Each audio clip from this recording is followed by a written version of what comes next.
দমকল এখনো পর্যন্ত এসে পৌঁছয়নি। গ্রামের মানুষরা লেগে আছেন। আমরা বারবার বলছি যে মানিকচকে একটা দমকলের দাবি আমাদের আছে। दोपहर का वक्त था। चूल्हे पर खाना पक रहा था और फिर अचानक कुछ ऐसा हुआ जिसने पल भर में 4 परिवारों को सड़क पर ला दिया। आखिर कैसे लगी यह भयानक आग? देखिए मालदा से यह दिल दहला देने वाली ग्राउंड रिपोर्ट। और आपसे एक रिक्वेस्ट और निवेदन है कि अगर अभी तक आपने हमारे चैनल को सब्सक्राइब नहीं किया है तो चैनल को सब्सक्राइब कर लीजिए और हमारी आईडी को फॉलो कर लीजिए। पश्चिम बंगाल के मालदा से इस वक्त की एक बहुत बड़ी और दर्दनाक खबर सामने आ रही है। मालदा के मानिकचक इलाके में दोपहर के वक्त एक भयानक अग्निकांड से पूरे इलाके में हड़कंप मच गया। यह दिल दहला देने वाली घटना मानिकचक के मथुरापुर अंचल अंतर्गत शंकरटोला इलाके की है, जहां दोपहर को चूल्हे पर खाना बनाने के दौरान अचानक एक घर में आग लग गई। देखते ही देखते इस आग ने ऐसा विकराल रूप अख्तियार किया कि पल भर में एक के बाद एक लगातार 4 घर जलकर पूरी तरह खाक हो गए।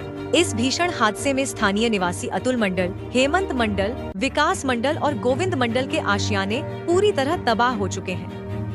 घरों के अंदर रखा कई क्विंटल प्याज, गेहूं, सारा फर्नीचर और गृहस्थी का कीमती सामान जलकर राख का ढेर बन चुका है। पीड़ित परिवारों का रो रो कर बुरा हाल है और उनका दावा है कि इस अगलगी में उनका लाखों रुपये का नुकसान हुआ है। घटना की खबर फैलते ही इलाके में अफरा तफरी मच गई, जिसके बाद स्थानीय लोग खुद ही जान जोखिम में डालकर आग बुझाने के काम में जुट गए। काफी मशक्कत और कड़ी मेहनत के बाद आखिरकार स्थानीय लोगों की मदद से आग पर काबू पाया जा सका।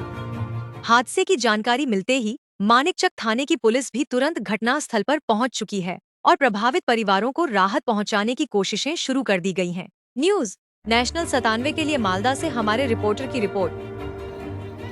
একদম কুলহর নদীর ধারে যে গ্রাম আছে সেই গ্রামে পিএইচি সামনে সেখানে হচ্ছে অতুল মণ্ডল, হেমন্ত মণ্ডল, গোবিন্দ মণ্ডল, বিকাশ মণ্ডল, বিবেক মণ্ডল, প্রভাস মণ্ডল, পরিতোষ মণ্ডল, চিরঞ্জিত মণ্ডল, 8টা বাড়ি। রান্নাঘর থেকে সম্ভবত আগুন লেগেছে এবং স্বাভাবিক কথা এখানে গম টম তার হচ্ছে যে ভুসিগুলো আছে এবং এখানে অনেক বাড়ি আছে তারা হচ্ছে আবাস যোজনায় বাড়ি পায়নি, সব হচ্ছে এখনও নেভানোর চেষ্টা করছে এবং গ্রামবাসীরা সবাই আছে। ভাগ্যিস পাশেই নদী ছিল বলে অনেকটা নিয়ন্ত্রণে এসছে। 1 ঘন্টা আগেই লেগেছে। দমকল এখনো পর্যন্ত এসে পৌঁছয়নি। গ্রামের মানুষরা লেগে আছেন। আমরা বারবার বলছি যে মানিকচকে একটা দমকলের দাবি আমাদের আছে। দমকল করতে হবে। এর আগের সরকার প্রতিশ্রুতি দিয়েও পালন করেনি তৃণমূল সরকার, আর এখন নতুন বিজেপি গভর্নমেন্ট এসেছে। এখানে আমরা দাবি জানাচ্ছি দ্রুত দমকল করতে হবে।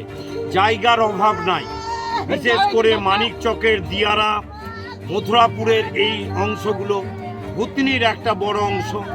আমার মনে হয় মথুরাপুরে কোথাও জমি কিনে বা সরকারি জায়গা খুঁজে নিয়ে ইমিডিয়েট 1 বছরের মধ্যে আমাদের দমকল কেন্দ্র করে তোলা উচিত।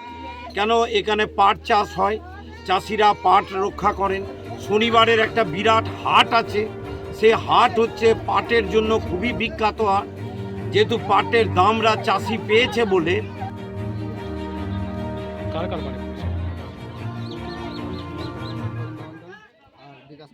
কখন লাগা আগুনটা? এটা এই তো হয়ে গেল 1 ঘন্টা।